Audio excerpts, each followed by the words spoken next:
ਸਤਿ ਸ਼੍ਰੀ ਅਕਾਲ। ਤੁਸੀਂ ਜੁੜੇ ਹੋਏ ਹੋ ਪੰਜਾਬੀ ਡੀਐਸਏ ਦੇ ਨਾਲ ਤੇ ਮੈਂ ਹਾਂ ਪ੍ਰਵੀਨ ਸ਼ਰਮਾ ਲੈ ਕੇ ਹਾਜ਼ਰ ਹਾਂ ਪ੍ਰੋਗਰਾਮ ਖਬਰ ਤੇ ਨਜ਼ਰ।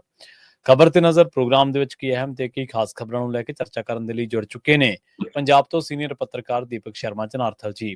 ਸ਼ਰਮਾ ਸਤਿ ਸ਼੍ਰੀ ਅਕਾਲ, ਸਵਾਗਤ ਹੈ ਜੀ ਪੰਜਾਬੀ ਡੀਐਸਏ ਤੇ। ਸਤਿ ਸ਼੍ਰੀ ਅਕਾਲ ਪ੍ਰਵੀਨ ਜੀ, ਸਾਰੇ ਦਰਸ਼ਕਾਂ ਨੂੰ ਸਰੋਤਿਆਂ ਨੂੰ ਪਿਆਰ ਭਰੀ ਸਤਿ ਸ਼੍ਰੀ ਅਕਾਲ। ਸਤਿ ਸ਼੍ਰੀ ਅਕਾਲ ਜੀ। ਪ੍ਰੋਗਰਾਮ ਦੇ ਵਿੱਚ ਅੱਗੇ ਵਧਣ ਤੋਂ ਪਹਿਲਾਂ ਧੰਨਵਾਦ ਕਰਦੇ ਚਲੀਏ ਸਪਾਂਸਰਸ ਦਾ ਜਿਹੜੇ ਜ਼ਰੀਆ ਬਣਦੇ ਨੇ ਇਹਨਾਂ ਪ੍ਰੋਗਰਾਮਾਂ ਨੂੰ ਤੁਹਾਡੇ ਤੱਕ ਪਹੁੰਚਾਉਣ ਦੇ ਲਈ। ਖਾਲਸਾ ਇੰਸ਼ੋਰੈਂਸ ਏਜੰਸੀ ਵਾਲੇ, ਜਿਨ੍ਹਾਂ ਤੋਂ ਤੁਸੀਂ ਹਰ ਤਰੀਕੇ ਦੀ ਇੰਸ਼ੋਰੈਂਸ ਲੈ ਸਕਦੇ ਹੋ। ਇੰਸ਼ੋਰੈਂਸ ਬਾਰੇ ਪਤਾ ਕਰਨ ਦੇ ਲਈ ਇਹਨਾਂ ਦਾ ਨੰਬਰ ਹੈ 468 272 2500। ਇਹ 1992 ਤੋਂ ਲਗਾਤਾਰ ਇੰਸ਼ੋਰੈਂਸ ਬਿਜ਼ਨਸ ਦੇ ਵਿੱਚ ਸ਼ਾਨਦਾਰ ਸੇਵਾਵਾਂ ਦੇ ਰਹੇ ਨੇ ਤੇ ਅਮਰੀਕਾ ਭਰ ਦੇ ਵਿੱਚ ਇੰਸ਼ੋਰੈਂਸ ਕਰਦੇ ਨੇ। ਓਬਾਮਾ ਕੇਅਰ, ਮੈਡੀਕੇਅਰ ਜਾਂ ਫਿਰ ਕਵਰਡ ਕੈਲੀਫੋਰਨੀਆ ਬਾਬਤ ਪਾਲਿਸੀ ਕਰਵਾਉਣ ਦੇ ਲਈ, ਸਲਾਹ ਲੈਣ ਦੇ ਲਈ ਅੱਜ ਹੀ ਕਾਲ ਕਰੋ 468 272 2500 ਤੇ।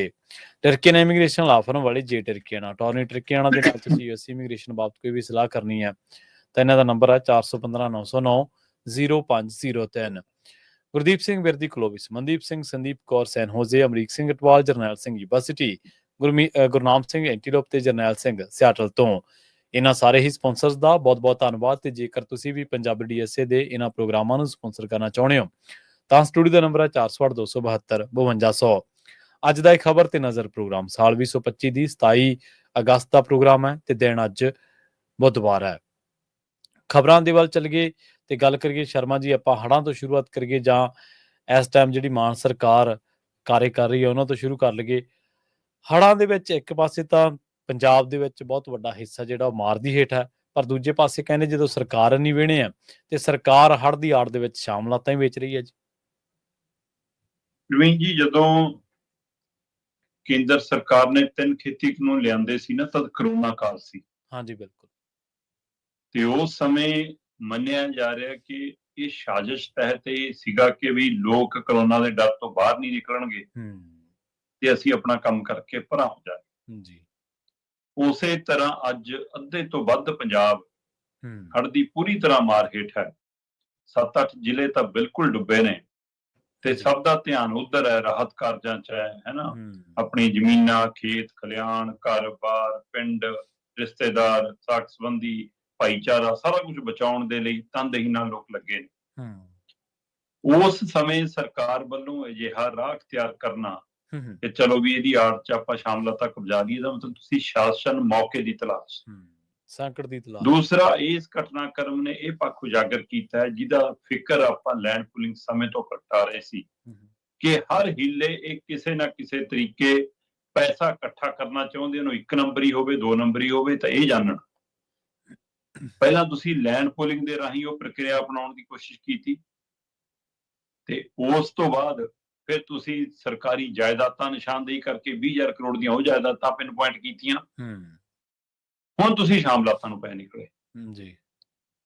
ਦਰਸ਼ਕਾਂ ਸਰੋਤਿਆਂ ਨੂੰ ਯਾਦ ਹੋਏਗਾ ਜਦੋਂ ਲੈਂਡ ਪੂਲਿੰਗ ਦਾ ਆਪਾਂ ਜ਼ਿਕਰ ਕਰਦੇ ਸੀ, ਮੈਂ ਤਦ ਹੀ ਕਹਿੰਦਾ ਸੀਗਾ ਕਿ ਵੀ ਇਹ ਹੁਣ ਲੈਂਡ ਪੂਲਿੰਗ ਵਾਲੀ ਤਾਂ ਨਿਸ਼ਾਨਦੇਹੀ ਕਰ ਰਹੇ ਨੇ ਕਿ ਆਹ ਜੀ ਜ਼ਮੀਨ ਇਹਦੀ, ਆਹ ਜ਼ਮੀਨ ਇਹਦੀ, ਆਹ ਜ਼ਮੀਨ ਇਹਦੀ, ਇਹਨੂੰ ਜੀ 50,000 ਦੇਾਂਗੇ, ਇਹਨੂੰ ਮਹੀਨੇ ਸਾਲ ਦਾ ਲੱਖ ਰੁਪਇਆ ਦੇਾਂਗੇ ਜੀ, ਬਾਅਦ ਚ ਇਹਨੂੰ ਪਲਾਟ ਦੇਾਂਗੇ ਜੀ। ਮੈਂ ਕਿਹਾ ਜਦੋਂ ਪਿੰਡ ਉਜੜੇ ਫਿਰ ਉਸ ਤੋਂ ਬਾਅਦ ਸ਼ਾਮਲਾਤਾਂ ਦਾ ਕੀ ਬਣਨਾ? ਆਪਾਂ ਉਸ ਸਮੇਂ ਇਹ ਖਦਸ਼ਾ ਪ੍ਰਗਟਾਇਆ ਸੀ। ਬਿਲਕੁਲ ਸਹੀ। ਅੱਜ ਉਹ ਰੰਗ ਆ ਗਿਆ ਸਾਹਮਣੇ। ਪੰਜਾਬ ਦੇ ਵਿੱਚ ਮੋਹਾਲੀ ਖੇਤਰ ਉਹ ਹੈ ਜਿੱਥੇ ਲੈਂਡ ਮਾਫੀਆ ਨੇ ਸਭ ਤੋਂ ਵੱਧ ਤੇਜ਼ੀ ਨਾਲ ਕੰਮ ਕੀਤਾ ਤੇ ਲੋਕਾਂ ਨੇ ਆਪਣੀਆਂ ਜ਼ਮੀਨਾਂ ਜਿਹੜੀਆਂ ਕਿਸੇ ਸਮੇਂ ਮਤਲਬ ਕਿ ਬਹੁਤ ਸਸਤੇ ਭਾਅ ਤੇ ਸੀ, ਕਹਿੰਦੇ ਸੀ ਕਿ ਜੀ ਉਪਜਾਊ ਨਹੀਂ ਜ਼ਿਆਦਾ ਜੀ, ਇਹ ਖੇਤਰ ਇਹ ਨਹੀਂਗਾ ਜੀ, ਉਹ ਨਹੀਂਗਾ ਜੀ, ਉੱਥੇ ਕਰੋੜਾਂ ਦੇ ਹਿਸਾਬ ਨਾਲ ਵਿਕੀਆਂ ਤੇ ਬਾਅਦ ਚੋਂ ਪੱਲੇ ਕੁਛ ਨਹੀਂ ਪਿਆ। ਕੋਈ ਦਿਹਾੜੀ ਕਰਨ ਨੂੰ ਮਜਬੂਰ ਹੈ ਨਾ, ਕੋਈ ਮਤਲਬ ਕਿਸੇ ਗੇਟ ਮੂਹਰੇ ਖੜਾ ਹੈ ਤੇ ਕਿਸੇ ਨੇ 4 ਗੱਡੀਆਂ ਲੈਣੀਆਂ, ਕੋਠੀ ਪਾ ਲਈ, ਉਹ ਤੋਂ ਬਾਅਦ ਕੰਮ ਕੁਛ ਨਹੀਂ। ਸੋ ਬੜੀਆਂ ਮੁਸ਼ਕਲਾਂ ਦੌਰ ਚੋਂ ਵੀ ਜ਼ਿਆਦਾਤਰ ਲੋਕ ਲੰਘੇ। ਪਰ ਇਸ ਘੜੀ ਤੱਕ ਆਉਂਦਿਆਂ ਲੋਕਾਂ ਨੂੰ ਇਹ ਚੇਤਨਤਾ ਆਈ ਕਿ ਵੀ ਜੋ ਮਰਜ਼ੀ ਹੋ ਜਾਵੇ, ਜ਼ਮੀਨ ਦੀ ਜਿਹੜੀ ਆ ਲੈਂਡ ਪੂਲਿੰਗ ਵਾਪਸੀ ਉਹਦੀ ਉਦਾਹਰਨ ਹੈ। ਪਰ ਪੰਜਾਬ ਸਰਕਾਰ ਨੇ ਇਸ ਔਖੀ ਘੜੀ 'ਚ ਜਦੋਂ ਪੰਜਾਬ ਫਸਿਆ ਹੈ, ਬਕਾਇਦਾ ਤੌਰ ਤੇ ਆਪਣੇ ਅਧਿਕਾਰੀਆਂ ਦੀ ਡਿਊਟੀ ਲਾਈ। DDPO ਨੇ ਮੋਹਾਲੀ ਖੇਤਰ ਦੇ 17 ਪਿੰਡਾਂ ਦੇ ਪੰਚਾਂ ਸਰਪੰਚਾਂ ਨੂੰ ਬੁਲਾ ਕੇ ਹੁਕਮ ਚਾੜਿਆ ਕਿ ਜਾਓ ਜਾ ਕੇ ਮਤੇ ਪਾ ਕੇ ਲਿਆਓ ਕਿ ਸਾਡੀ ਸ਼ਾਮਲਾਤ ਵੇਚ ਦਿੱਤੀ ਜਾਵੇ। ਪ੍ਰਵੀਨ ਜੀ, ਇਹ ਉਹ ਸ਼ਾਮਲਾਤਾਂ ਨੇ ਇਹਨਾਂ ਪਿੰਡਾਂ ਦੀਆਂ ਜਿਨ੍ਹਾਂ ਦੇ ਆਲੇ ਦੁਆਲੇ ਕੰਕਰੀਟ ਦੇ ਜੰਗਲ ਉਸਰ ਗਏ ਨੇ, ਉਸਰ ਚੁੱਕੇ ਨੇ। ਸਹੀ ਗੱਲ ਹੈ। ਤੇ ਇਹ ਬਹੁਤ ਮਹਿੰਗੇ ਭਾਅ ਤੇ ਵਿਕਣੀਆਂ ਨੇ। ਤੇ ਸਰਕਾਰਾਂ ਨੇ ਝੁੱਕ ਕਮਿਸ਼ਨ ਵੀ ਖਾਣਾ, ਸਿਆਸਤਦਾਨਾਂ ਨੇ, ਅਫਸਰਾਂ ਨੇ ਹਿੱਸਾ ਵੀ ਖਾਣਾ, ਬਿਲਕੁਲ ਖਾਣਾ, ਤੇ ਬਾਅਦ ਚੋਂ ਮਾਫੀਆ ਦੇ ਹੱਥ ਜ਼ਮੀਨਾਂ ਦੇਣੀਆਂ। ਪਿੰਡਾਂ ਕੋਲ ਰਹਿੰਦੀ ਖੁੰਦੀ ਉਹਦੀ ਆਮਦਨ ਦਾ ਸਰੋਤ ਵੀ ਬੰਦ ਕਰ ਦੇਣ। ਜਿਹੜੇ ਪਿੰਡ ਹੁਣ ਇਹਨਾਂ ਜੰਗਲਾਂ ਦੇ ਵਿੱਚ ਔਖੇ ਸਾਹ ਲੈ ਰਹੇ ਨਾ, ਪਹਿਲਾਂ ਚੰਡੀਗੜ੍ਹ ਨੇ ਉਹ ਦੁੱਖ ਤਕਲੀਫ ਭੋਗ ਰਿਹਾ, ਤੇ ਹੁਣ ਮੋਹਾਲੀ ਉਹ ਤਕਲੀਫ ਭੋਗ ਰਿਹਾ, ਉਹਦੇ ਵਿੱਚੋਂ ਹੁਣ ਆ ਰਹਾ ਹੈ। ਪਿੰਡਾਂ ਕੋਲ ਇੱਕੋ ਇੱਕ ਚੀਜ਼ ਹੁੰਦੀ ਹੈ ਜੀ, ਪਿੰਡ ਦੇ ਵਿਕਾਸ ਲਈ, ਗਰੀਬ ਗਰੂਬੇ ਨੂੰ ਕੋਈ ਛੱਤ ਪਾ ਕੇ ਦੇਣੀ ਆ ਉਹਦੇ ਲਈ, ਬੇਜ਼ਮੀਨਿਆਂ ਨੂੰ ਕੋਈ ਖੇਤੀ ਕਰਨ ਲਈ ਹਿੱਸਾ ਪੱਤਾ ਦੇਣਾ ਉਹਦੇ ਲਈ, ਪਿੰਡ ਦੇ ਵਿਕਾਸ ਲਈ ਆਮਦਨ ਦਾ ਸਰੋਤ, ਕੋਈ ਸਕੂਲ ਕਾਲਜ ਹਸਪਤਾਲ ਖੋਲ੍ਹਣਾ ਉਹਦੇ ਲਈ, ਲੈ ਦੇ ਕੇ ਇੱਕ ਸਹਾਈ ਹੈ ਜੀ ਸ਼ਾਮਲਾਤ ਜ਼ਮੀਨਾਂ। ਸਰਕਾਰ ਲਈ ਇਹ ਮੁਰਗੀ ਹੈ ਸੋਨੇ ਦਾ ਅੰਡਾ ਦੇਣ ਵਾਲੀ ਜੀ। ਬਿਲਕੁਲ ਬਿਲਕੁਲ। ਪੰਚਾਇਤ ਵਿਭਾਗ ਪੰਜਾਬ ਸਰਕਾਰ ਦਾ ਤੇ ਪਰ ਚਲਾ ਰਹੇ ਨੇ ਪਿੰਡਾਂ ਵਾਲੇ ਧੱਕੇ ਨਾਲ। ਪਿੰਡਾਂ ਦੀਆਂ ਇਹਨਾਂ ਹੀ ਸ਼ਾਮਲਾਤ ਜ਼ਮੀਨਾਂ ਤੋਂ 20 ਤੋਂ 25% ਵਾਲੀ ਆਮਦਨ ਪਿੰਡਾਂ ਦੀ ਇਹ ਲੈ ਕੇ ਜਾਂਦੇ ਨੇ ਜੀ, ਕਿ ਪੰਚਾਇਤ ਵਿਭਾਗ ਦੀਆਂ ਤਨਖਾਹਾਂ ਖਰਚੇ ਸਾਰੇ ਕੱਢਣੇ। ਸਹੀ। ਮਤਲਬ ਹੁਣ ਤੱਕ ਤਾਂ ਅਸੀਂ ਇਹ ਲੈਂਦੇ ਸੀ, ਹੁਣ ਤੁਸੀਂ ਸਿੱਧੇ ਹੀ ਹੋ ਗਏ ਕਿ ਸ਼ਾਮਲਾਤ ਦੇ ਦਿਓ। ਮਤਲਬ ਤੁਸੀਂ ਮੁਰਗੀ ਵੱਢਣ ਤੇ ਆ ਗਏ ਕਿ ਆਂਡੇ ਦੇ ਨਾਲ ਹੀ ਮੁਰਗੀ ਵੱਢ ਲਓ। ਸਹੀ। 17 ਪਿੰਡ ਨੇ ਜੀ, ਸਫੀਪੁਰ ਹੈ ਨਾ, ਮਾਨਕਪੁਰ, ਕੱਲਰ, ਕੰਡਾਲਾ, ਦਾਊ, ਸਖਰਗੜ੍ਹ, ਕੰਗਾਲੀ, ਬਹਿਰਾਮਪੁਰ, ਰਾਏਪੁਰ ਕਲਾ, ਚੱਪੜਚਿੜੀ ਕਲਾ, ਰੁੜਕਾ, ਬੜੀ, ਤੰਗੋੜੀ, ਰਾਏਪੁਰ ਖੁਰਦ, ਗਿੱਦੜਪੁਰ, ਨਾਨੂ ਮਾਜਰਾ, ਭਾਗੋ ਮਾਜਰਾ, ਇਹ 17 ਪਿੰਡਾਂ ਦੀਆਂ ਪੰਚਾਇਤਾਂ ਸੱਦੀਆਂ। ਠੀਕ ਹੈ। ਤੇ ਇਹਨਾਂ ਨੂੰ ਪੰਚਾਂ ਸਰਪੰਚਾਂ ਨੂੰ ਬੁਲਾ ਕੇ DDPO ਸਾਹਿਬ ਨੇ ਮੰਨ ਲਿਆ, ਮੀਡੀਆ ਨਾਲ ਵੀ ਗੱਲ ਕਰਕੇ ਮੰਨ ਲਿਆ ਕਿ ਹਾਂ ਅਸੀਂ ਮੀਟਿੰਗ ਬੁਲਾਈ ਆ, ਤੇ ਕਹਿੰਦੇ ਜੀ ਕਿ ਜੇ ਅਸੀਂ ਇਹਨੂੰ ਗਵਾਂਡਾਂ ਨੂੰ ਦਵਾਂਗੇ, ਪੁੱਡਾਂ ਨੂੰ ਦਵਾਂਗੇ, ਫਿਰ ਤੁਹਾਡਾ ਮੁੱਲ ਘੱਟ ਪੈਣਾ, ਸਰਕਾਰੀ ਯੋਜਨਾਵਾਂ 'ਚ ਆਪਾਂ ਖੁੱਲੇ ਬਾਜ਼ਾਰ 'ਚ ਵੇਚਾਂਗੇ। ਇਹਦਾ ਮਤਲਬ ਹੁਣ ਤੱਕ ਜਿਹੜੀਆਂ ਜ਼ਮੀਨਾਂ ਸਰਕਾਰ ਨੇ ਐਕਵਾਇਰ ਕੀਤੀਆਂ ਕਿਸਾਨਾਂ ਦੀਆਂ, ਉਹ ਧੋਖਾ ਸੀ ਫਿਰ ਤਾਂ ਉਹਨਾਂ ਨੂੰ। ਫਿਰ ਤੁਸੀਂ ਸਸਤੀਆਂ ਚੱਕੀਆਂ, ਉਹ ਤਾਂ ਹੋਰ ਵੱਧ ਵਿਕਣੀਆਂ ਸੀ। ਮਤਲਬ ਦੋਏ ਪਾਸੇ ਨੂੰ ਤੁਸੀਂ ਚਲਾਕੀ ਕਰ ਰਹੇ ਹੋ। ਸਹੀ ਹੈ। ਤੇ ਇਹਨਾਂ ਪਿੰਡਾਂ ਦੇ ਪੰਚਾਂ ਸਰਪੰਚ ਹਦਾਇਤ ਜਿਹੜੀ, ਚਲੋ ਧੰਨਵਾਦ, ਸਰਪੰਚਾਂ ਪੰਚਾਂ ਨੇ ਹਾਂ ਕਰਨ ਦੀ ਬਜਾਏ ਕਿਹਾ ਜੀ ਅਸੀਂ ਪਿੰਡ ਨਾਲ ਸਲਾਹ ਕਰਕੇ ਦੱਸਾਂਗੇ। ਪਰ ਸਵਾਲ ਸਲਾਹ ਦਾ ਨਹੀਂ ਹੈ ਜੀ। ਪਹਿਲੀ ਗੱਲ ਤਾਂ ਪੰਚ ਸਰਪੰਚ ਕੋਈ ਹੱਕ ਨਹੀਂ ਰੱਖਦੇ ਕਿ ਆਪਣੇ ਦਮ ਤੇ ਪਿੰਡ ਦੀ ਸ਼ਾਮਲਾਤ ਜ਼ਮੀਨ ਵੇਚ ਦੇਣ। ਇਹ ਸਾਰੇ ਪਿੰਡ ਦੀ ਜ਼ਮੀਨ ਹੈ। ਇਕੱਲੇ ਕਿਸਾਨਾਂ ਦੀ, ਸਰਪੰਚਾਂ ਦੀ, ਲੰਬੜਦਾਰਾਂ ਦੀ, ਜੈਲਦਾਰਾਂ ਦੀ, ਹੈ ਨਾ, ਜਾਂ ਮਤਲਬ ਕਿ ਪਿੰਡ ਦੇ ਧਨਾੜ ਲੋਕਾਂ ਦੀ ਨਹੀਂ, ਪਿੰਡ ਦੇ ਆਮ ਵਰਗ ਦੀ, ਗਰੀਬ ਵਰਗ ਦੀ, SC BC ਦੀ, ਹੈ ਨਾ, ਜਿਹੜਾ ਵੀ ਵਰਗ ਪਿੰਡ 'ਚ ਵੱਸਦਾ, ਕੋਈ ਦੁਕਾਨਦਾਰ, ਕੋਈ ਸਮੁੱਚੀ ਪਿੰਡ ਦੀ ਇਕਾਈ ਦੀ ਤਾਕਤ ਹੈ। ਸਰਪੰਚ ਪੰਚ ਨੂੰ ਕੋਈ ਅਧਿਕਾਰ ਨਹੀਂ ਉਹ ਵੇਚ। ਤੇ ਜੇ ਕੋਈ ਪਾਰਟੀ ਦੇ ਨਾਤੇ ਤੇ ਸਰਕਾਰ ਦੀ ਝੋਲੀ ਪੈਣ ਨੂੰ ਵੀ ਕਾਹਲਾ ਹੈ, ਤਾਂ ਪਿੰਡ ਗ੍ਰਾਮ ਸਭਾ ਬੁਲਾ ਲਵੇ, ਤੇ ਗ੍ਰਾਮ ਸਭਾ ਬੁਲਾ ਕੇ ਮਤਾ ਪਾ ਦੇਵੇ ਕਿ ਪਿੰਡ ਦੀ ਜ਼ਮੀਨ ਕਿਸੇ ਨੂੰ ਨਹੀਂ ਦਿੱਤੀ ਜਾਊਗੀ। ਪਿੰਡ ਆਪਣੇ ਆਪ 'ਚ ਸੰਸਦ ਹੈ। ਸਹੀ ਗੱਲ ਹੈ, ਬਿਲਕੁਲ। ਪਿੰਡ ਦਾ ਹਰ ਵੋਟਰ ਮੈਂਬਰ ਪਾਰਲੀਮੈਂਟ ਹੈ, ਤੇ ਪੰਚਾਇਤ ਉਹਦੀ ਸਰਕਾਰ ਹੁੰਦੀ ਹੈ। ਤੇ ਜੇ ਸਰਕਾਰ ਧੱਕਾ ਕਰੇ ਤਾਂ ਬਹੁਮਤ ਜੇ ਇੱਕ ਪਾਸੇ ਖੜ ਜਾਵੇ ਸੰਸਦ ਮੈਂਬਰਾਂ ਦਾ, ਮਜਾਲ ਨਹੀਂ ਸਰਕਾਰ ਕੁਛ ਕਰ ਲਵੇ। ਜੀ ਜੀ। ਨਾ ਪਿੰਡ ਵਾਲੀ ਤੇ ਨਾ ਸੂਬੇ ਵਾਲੀ, ਨਾ ਮੁਲਕ ਵਾਲੀ। ਇਹ ਤਾਕਤ ਹੈ ਗ੍ਰਾਮ ਸਭਾ ਕੋਲ, ਹੈਗੀ ਹੈ, ਬਿਲਕੁਲ। ਸੋ ਇਸ ਲਈ ਜੇ ਤਾਂ ਸਰਪੰਚ ਬੁਲਾਉਂਦਾ ਠੀਕ ਹੈ, ਜੇ ਪੰਚਾਇਤ ਸੈਕਟਰੀ ਆਉਂਦਾ ਠੀਕ ਹੈ, ਨਹੀਂ ਪਿੰਡ ਦੇ ਵੋਟਰ ਇਕੱਠੇ ਹੋਣ, ਪੜ੍ਹੇ ਲਿਖੇ ਬੰਦੇ ਨੂੰ ਰਜਿਸਟਰ ਫੜਾਉਣ ਕਿ ਲੈ ਵੀ ਤੂੰ ਪਾ ਕਾਰਵਾਈ, ਆਪਾਂ ਗ੍ਰਾਮ ਸਭਾ 'ਚ ਮਤਾ ਪਾਉਂਦੇ ਹਾਂ। ਸਰਪੰਚ ਦੀ ਵੀ ਲੋੜ ਨਹੀਂ, ਫਿਰ ਪੰਚਾਇਤ ਸੈਕਟਰੀ ਦੀ ਵੀ ਲੋੜ ਨਹੀਂ, ਪਰ ਉਹ ਨਿਯਮਾਵਲੀ ਤਹਿਤ ਬੁਲਾਈ ਗਈ ਗ੍ਰਾਮ ਸਭਾ ਹੋਵੇ ਤੇ ਉਹਦੇ ਰਾਹੀਂ ਪਾਇਆ ਗਿਆ ਮਤਾ ਮਾਨਯੋਗ ਸੁਪਰੀਮ ਕੋਰਟ ਤੱਕ ਦੀ ਅਦਾਲਤ 'ਚ ਮਾਨਤਾ ਹਾਸਲ ਰੱਖਦਾ। ਸਹੀ।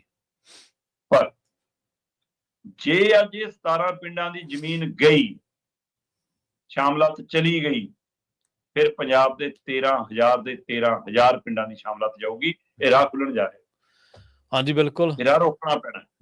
ਔਰ ਇਸ ਮੌਕੇ ਪ੍ਰੀਖਿਆ ਦੀ ਘੜੀ ਹੈ ਕਿਸਾਨ ਜਥੇਬੰਦੀਆਂ ਦੀ। ਹੁਣ ਤੱਕ ਤੁਸੀਂ ਲੜੇ ਆਪਣੀ ਨਿੱਜੀ ਜ਼ਮੀਨਾਂ ਲਈ ਜੀ, ਅੱਜ ਪੰਜਾਬ ਲਈ, ਆਪਣੇ ਪਿੰਡਾਂ ਲਈ ਲੜਨ ਦੀ ਲੋੜ ਹੈ। ਅੱਜ ਦੇਖਣਾ ਸਕਾਂ ਤੇ ਅੱਜ ਇਹਨਾਂ ਨੂੰ ਚੇਤਨਤਾ ਪਿੰਡ ਦੇ ਹੋਰ ਲੋਕਾਂ ਨੂੰ ਨਾਲ ਲੈ ਕੇ ਤੁਰਨ ਦੀ ਲੋੜ ਹੈ ਕਿ ਆ ਜਾਓ ਭਰਾਵੋ, ਇਹ ਹੁਣ ਤੁਹਾਡੇ ਘਰਾਂ ਨੂੰ, ਤੁਹਾਡੇ ਸਾਂਝੀਆਂ ਜ਼ਮੀਨਾਂ ਨੂੰ ਪੈ ਨਿਕਲੇ ਨੇ। ਤੋ ਇਸ ਲਈ ਕਿਸਾਨ ਜਥੇਬੰਦੀਆਂ ਲਈ ਵੀ ਇਹ ਪ੍ਰੀਖਿਆ ਦੀ ਘੜੀ ਹੈ ਕਿ ਉਹ ਇਸ ਨੂੰ ਚੁਣੌਤੀ ਨੂੰ ਕਿਵੇਂ ਲੈਂਦੇ ਨੇ। ਪਰ ਸਰਕਾਰ ਨੇ ਆਪਣਾ ਰੰਗ ਦਿਖਾ ਦਿੱਤਾ। ਪੰਜਾਬ ਹੜ੍ਹ 'ਚ ਫਸਿਆ ਤੇ ਸ਼ਾਮਲਾਤਾਂ ਵੇਚਣ ਤੇ ਨਿਕਲੇ ਨੇ। ਸੋ ਦੇਖਦੇ ਹਾਂ ਜੀ ਆਉਂਦੇ ਸਮੇਂ 'ਚ ਮੁੱਦਾ ਭਖੂਗਾ। ਅੱਜ ਤਾਂ ਮੋਹਾਲੀ ਦੇ 17 ਪਿੰਡਾਂ ਦੀ ਵਾਰੀ ਆ, ਇਹ ਤੋਂ ਬਾਅਦ ਪੰਜਾਬ ਦੇ ਸਾਰੇ ਪਿੰਡਾਂ ਦੀ ਵਾਰੀ ਆਉਣੀ ਹੈ। ਤਿਆਰ ਰਹੋ ਪੰਜਾਬ ਵਾਲੇ। ਹਾਂਜੀ, ਬਿਲਕੁਲ। ਦੇਖੋ, ਪਹਿਲੀ ਗੱਲ ਤਾਂ ਇਹ ਆ ਵੀ ਇਹ ਜਿਹੜੀਆਂ ਸ਼ਾਮਲਾਤਾਂ ਸਰਕਾਰ ਵੇਚਣ ਦੀ ਕੋਸ਼ਿਸ਼ ਕਰ ਰਹੀ ਹੈ, ਬਹੁਤ ਕਰੋੜੀ ਪ੍ਰਾਪਰਟੀਜ਼ ਨੇ। ਇਹ ਮਤਲਬ ਇਹ ਨਹੀਂਗਾ ਵੀ ਉਹ 10-10 15-15 ਲੱਖ ਦੀਆਂ ਪ੍ਰਾਪਰਟੀਜ਼ ਨੇ, ਬਹੁਤ ਕਰੋੜੀ ਨੇ, ਮਤਲਬ ਸੈਂਕੜੇ ਕਰੋੜਾਂ ਦੇ ਵਿੱਚ ਇਹਨਾਂ ਦੀ ਜਿਹੜੀ ਆ ਬਾਜ਼ਾਰੀ ਕੀਮਤ ਹੈ। ਦੂਜੀ ਹੈ ਵੀ ਇਹ ਕਿਸੇ, ਜਿਵੇਂ ਤੁਸੀਂ ਦੱਸ ਹੀ ਦਿੱਤਾ ਸ਼ਰਮਨ ਜੀ, ਵੀ ਇਹ ਕਿਸੇ ਵਿਅਕਤੀ ਵਿਸ਼ੇਸ਼ ਦੀਆਂ ਥੋੜ੍ਹੋ ਨੇ, ਨਾ ਸੰਸਥਾ ਵਿਸ਼ੇਸ਼ ਦੀਆਂ ਨੇ, ਨਾ ਕਿਸੇ ਸਰਪੰਚ ਦੀਆਂ ਨੇ, ਨਾ ਮੈਂਬਰਾਂ ਦੀਆਂ ਨੇ। ਇਹ ਤਾਂ ਲੋਕਾਂ ਦੀਆਂ ਜ਼ਮੀਨਾਂ ਨੇ, ਜਿਹਦੇ ਚ ਕਿਰਤੀ ਵੀ ਹੈ, ਪੰਜਾਬ ਦਾ ਹਰ ਵਰਗ ਵੀ ਹੈ। ਹੋ ਸਕਦਾ ਉਹਦੇ ਕੋਲੇ ਜ਼ਮੀਨ ਨਾ ਹੋਵੇ, ਪਰ ਉਹਦਾ ਇਸ ਜ਼ਮੀਨ ਦੇ ਵਿੱਚ ਹਿੱਸਾ ਜ਼ਰੂਰ ਹੈ, ਕਿਉਂਕਿ ਸਾਰੇ ਪਿੰਡ ਦੀ ਸਾਂਝੀ ਹੈ। ਅਗਲੀ ਗੱਲ ਕਰੀਏ ਮਾਨ ਸਾਹਿਬ ਦੀ, ਕਹਿੰਦੇ ਜਦੋਂ ਪੰਜਾਬ ਡੁੱਬ ਗਿਆ ਉਦੋਂ ਦੇਖਣ ਆ ਗਏ ਮਾਨ ਸਾਹਿਬ ਜੀ। ਹਾਂ ਬਿਲਕੁਲ ਜੀ, ਉੱਥੇ ਗਏ ਹੋਏ ਸੀਗੇ ਤਾਮਿਲਨਾਡੂ, ਚੇਨਈ ਦੇ ਵਿੱਚ ਬ੍ਰੇਕਫਾਸਟ ਕਰ ਰਹੇ ਸੀ, ਸਮਾਗਮ ਨੂੰ ਸੰਬੋਧਨ ਕਰਦਿਆਂ ਕਹਿ ਰਹੇ ਸੀ, ਮੇਰਾ ਤਾਂ ਜੀ ਨਹੀਂ ਕਰਦਾ ਜਾਣ ਨੂੰ ਜੀ, ਇੰਨੀ ਵਧੀਆ ਮਹਿਮਾਨ ਨਵਾਜੀ ਤੁਸੀਂ ਇੰਨੀ ਆਓ ਭਗਤ ਕੀਤੀ ਆ, ਹੈਨਾ। ਭਾਈ ਜੇ ਤੁਹਾਡਾ ਜੀ ਨਹੀਂ ਕਰਦਾ ਫਿਰ ਸਾਡਾ ਵੀ ਬੁਲਾਉਣ ਨੂੰ ਜੀ। ਮਤਲਬ ਇੱਕ ਮੁੱਖ ਮੰਤਰੀ ਦਾ ਉਸ ਮੌਕੇ ਦਾ ਬਿਆਨ ਹੈ ਜਦੋਂ ਪੰਜਾਬ 'ਚ ਹੜ੍ਹ ਦੀ ਹਾਲਤ ਹੋਵੇ, ਉਹ ਕਹਿੰਦਾ ਕਿ ਤੁਹਾਡੀ ਆਓ ਭਗਤ ਬੜੀ ਕਮਾਲ ਹੈ, ਹੈਨਾ, ਹੋਰ ਰਹਿਣਾ ਚਾਹੁੰਦੇ ਸੀ ਅਸੀਂ, ਪਰ ਮੇਰੇ ਸੂਬੇ ਦੀ ਹਾਲਤ ਹੈ, ਮੈਨੂੰ ਛੇਤੀ ਜਾਣਾ ਪੈਣਾ, ਤਾਂ ਵੀ ਸਮਝ ਆਉਂਦਾ ਕਿ ਤੈਨੂੰ ਆਪਣੇ ਸੂਬੇ ਦਾ ਫਿਕਰ ਹੈ। ਮਤਲਬ ਤੁਸੀਂ ਰੱਤਾ ਵੀ ਉੱਥੇ ਕੋਈ ਫਿਕਰ ਨਹੀਂ ਦਿਖਾਇਆ, ਤੇ ਉਰੇ ਆਉਂਦੇ ਹੀ ਆ ਲਓ ਮੇਰਾ ਚੋਪਰ, ਪੂੰਜੀਆਂ ਫੜ ਲਓ, ਤੁਹਾਡੇ ਹਵਾਲੇ ਹੈ ਹੁਣ ਮਤਲਬ ਐਂ ਦੱਸ ਰਿਹਾ ਮੁੱਖ ਮੰਤਰੀ ਕਿ ਜਿਵੇਂ ਸਾਰਾ ਮਸਲਾ ਹੱਲ ਹੋ ਗਿਆ ਹੋਵੇ। ਬਸ ਕੋਈ ਗੱਲ ਨਹੀਂ, ਹੁਣ ਮਾੜਾ ਮੋਟਾ ਜਿਹੜਾ ਕੰਮ ਹੈ ਮੇਰਾ ਚੋਪਰ ਕਰ ਦੂਗਾ। ਮੁੱਖ ਮੰਤਰੀ ਭਗਵੰਤ ਮਾਨ ਉੱਥੇ ਹੜ੍ਹ ਪੀੜਤ ਲੋਕਾਂ 'ਚ ਖੜ ਕੇ, ਉਹ ਵੀ ਮੈਨੂੰ ਲੱਗਦਾ ਚੈੱਕ ਚੁੱਕ ਕਰਕੇ ਬੁਲਾਏ ਹੋਣ, ਕਿ ਕੋਈ ਵਿਰੋਧ ਕਰਨ ਵਾਲਾ, ਨਾਅਰੇ ਮਾਰਨ ਵਾਲਾ ਤਾਂ ਨਹੀਂਗਾ, ਆਪਣੇ ਵਾਲਾ ਹੀ ਹੋਵੇ। ਸਹੀ, ਉਹਨਾਂ 'ਚ ਖੜ ਕੇ ਇਹ ਕਹਿ ਰਿਹਾ, ਅੱਜ ਤੱਕ ਕੋਈ ਆਇਆ ਹੈ ਮੁੱਖ ਮੰਤਰੀ, ਅੱਜ ਤੱਕ ਕੋਈ ਮੁੱਖ ਮੰਤਰੀ ਇਹ ਖੜਿਆ, ਮਤਲਬ ਇਹ ਭਾਲਦਾ ਕਿ ਲੋਕ ਮੇਰੀ ਤਾਰੀਫ ਕਰਨ, ਉੱਥੇ ਮੀਡੀਆ ਸਾਹਮਣੇ ਵਾਹਵਾਹੀ ਕਰਨ, ਤੇ ਫਿਰ ਇੱਥੇ ਪ੍ਰੈਸ ਕਾਨਫਰੰਸ ਬੁਲਾ ਲਓ, ਇੱਥੇ ਮੀਡੀਆ ਬੁਲਾ ਲਓ। ਤੁਸੀਂ ਕੈਮਰਾਮੈਨ ਵੀ ਆਪਣੇ ਨਾਲ ਲੈ ਕੇ ਜਾਂਦੇ ਹੋ, ਰੀਲਾਂ ਬਣਾਉਣ ਵਾਲੇ ਵੀ ਨਾਲ ਲੈ ਕੇ ਜਾਂਦੇ ਹੋ, ਮੀਡੀਆ ਵੀ ਆਪਣਾ ਸਰਕਾਰੀ ਨਾਲ ਲੈ ਕੇ ਜਾਂਦੇ ਹੋ। ਤੁਸੀਂ ਰਾਤ ਦੇਣ ਚੱਲੇ ਹੋ ਕਿ ਆਪਣੀ ਫਿਲਮ ਸ਼ੂਟ ਕਰਨ ਚੱਲੇ ਹੋ? ਸਹੀ ਹੈ, ਬਿਲਕੁਲ। ਮਤਲਬ ਜੇ ਤੁਸੀਂ ਮੌਕੇ ਦੀ ਨਜ਼ਾਕਤ ਦੇਖਣ ਵੀ ਗਏ ਸੀ, ਤੁਸੀਂ ਦੇਖ ਕੇ ਆ ਜਾਓ, ਆ ਕੇ ਮੀਡੀਆ ਨਾਲ ਜਲੰਧਰ ਗੱਲ ਕਰ ਲਓ, ਆ ਕੇ ਮੀਡੀਆ ਨਾਲ ਅੰਮ੍ਰਿਤਸਰ ਗੱਲ ਕਰ ਲਓ, ਆ ਕੇ ਮੀਡੀਆ ਚੰਡੀਗੜ੍ਹ ਗੱਲ ਕਰ ਲਓ, ਚੱਲ ਜੂਗੀ ਸਾਰੀ ਗੱਲ ਤੁਹਾਡੀ। ਮੁੱਖ ਮੰਤਰੀ ਮਤਲਬ ਜਦੋਂ ਗਏ ਤੇ ਉਹ ਲਾਅ ਲਸ਼ਕਰ ਦਿਖਾਇਆ, ਤੇ ਜੀ ਉਹ ਤੋਂ ਬਾਅਦ ਜਦੇ ਜਹਾਜ਼ ਦੀਆਂ ਵੀਡੀਓ ਆ ਰਹੀਆਂ ਜੀ, ਆਟਾ ਸਿੱਟ ਰਹੇ ਨੇ ਜੀ, ਆਹ ਦੇਖੋ ਜੀ। ਪਹਿਲਾਂ ਤਾਂ ਕਮਾਲ ਆ ਵੀ ਤੁਸੀਂ ਇੰਨੀ ਤੇਜ਼ੀ ਆ ਕਿ ਛੋਟੀਆਂ ਛੋਟੀਆਂ ਥੈਲਿਆਂ ਤੇ ਪਹਿਲਾਂ ਤਾਂ ਬੜਾ ਬੜਾ ਆਟਾ ਲਿਖਾਇਆ, ਹੈਨਾ, ਫਿਰ ਉਹਨੂੰ ਸਿੱਟਿਆ। ਮਤਲਬ ਇਸ ਮੌਕੇ ਵੀ ਤੁਸੀਂ ਦਿਖਾਉਣਾ ਚਾਹੁੰਦੇ ਹੋ ਕਿ ਤੁਹਾਨੂੰ ਰੋਟੀ ਅਸੀਂ ਉਹ ਦੇ ਰਹੇ ਹਾਂ।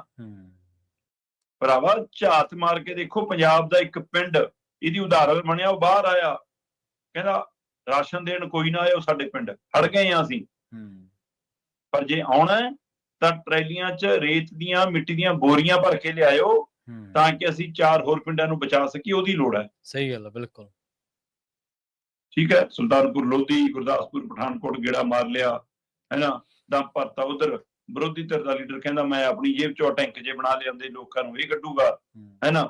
ਕੱਢ ਰਹੇ ਨੇ ਵਿਚਾਰੇ ਫੌਜੀ ਜਵਾਨ, ਕੱਢ ਰਹੇ ਨੇ ਵਿਚਾਰੇ ਮਤਲਬ ਖਾਲਸਾ ਏਡ ਵਾਲੇ, ਕੱਢ ਰਹੀਆਂ ਨੇ ਆਮ ਸੰਸਥਾਵਾਂ, ਹੈਨਾ। SGPC ਲੰਗਰ ਲਾ ਰਹੀ ਹੈ ਗੁਰੂ ਘਰਾਂ 'ਚ, ਤੁਸੀਂ ਕਿੱਥੇ ਹੋ? ਸਰਕਾਰ ਕਿੱਥੇ ਹੈ ਜੀ? ਤੇ ਸਥਿਤੀ ਇੰਨੀ ਭਿਆਨਕ ਹੈ ਪ੍ਰਵੀਨ ਜੀ ਕਿ ਮਾਧੋਪੁਰ ਹੈਡਵਰਕਸ ਦੇ ਜਿਹੜੇ ਪਠਾਨਕੋਟ ਖੇਤਰ ਦੇ ਫਲੱਡ ਗੇਟ ਸੀਗੇ, ਉਹ ਪੂਰੀ ਤਰ੍ਹਾਂ ਹੜ ਗਏ, ਹੈਨਾ। ਚਾਰ ਮੇਰਾ ਖਿਆਲ ਰਾਵੀ ਦੇ ਉੱਤੇ ਜਿਹੜੇ ਗੇਟ ਸੀਗੇ ਉਹ ਪੂਰੀ ਤਰ੍ਹਾਂ ਹੜ ਚੁੱਕੇ ਨੇ। ਸੋ ਇਸ ਤੋਂ ਬਾਅਦ ਫਿਰ ਮਤਲਬ ਤੁਸੀਂ ਇਹ ਦੇਖੋ ਕਿ ਸਕੂਲਾਂ ਦੀਆਂ ਛੱਤਾਂ ਤੇ ਬੱਚੇ ਫਸੇ ਸੀ, ਉਹਨਾਂ ਨੂੰ ਬੜੀ ਮੁਸ਼ਕਲ ਤਰੀਕੇ ਨਾਲ, ਅਧਿਆਪਕ ਫਸੇ ਸੀ, ਉਹਨੂੰ ਬੜੀ ਮੁਸ਼ਕਲ ਤਰੀਕੇ ਨਾਲ ਕੱਢਿਆ, ਹੈਨਾ। ਉਧਰ ਸਾਡੇ ਗਵਾਂਢੀ ਸੂਬਾ ਹਿਮਾਚਲ ਤੇ ਜੰਮੂ ਕਸ਼ਮੀਰ ਦੀ ਜੋ ਸਥਿਤੀ ਆ, ਉਹ ਵੈਸ਼ਨੂ ਦੇਵੀ ਗਏ ਸ਼ਰਧਾਲੂ ਤੇ ਉੱਥੋਂ ਦੇ ਆਮ ਲੋਕ, ਜਿਸ ਤਰ੍ਹਾਂ ਉਹ ਡੋਡਾ ਦੇ ਵਿੱਚ ਫਸੇ, ਤੇ ਅਜੇ ਵੀ ਸੈਂਕੜੇ ਲੋਕ ਲਾਪਤਾ ਦੱਸੇ ਜਾ ਰਹੇ ਨੇ।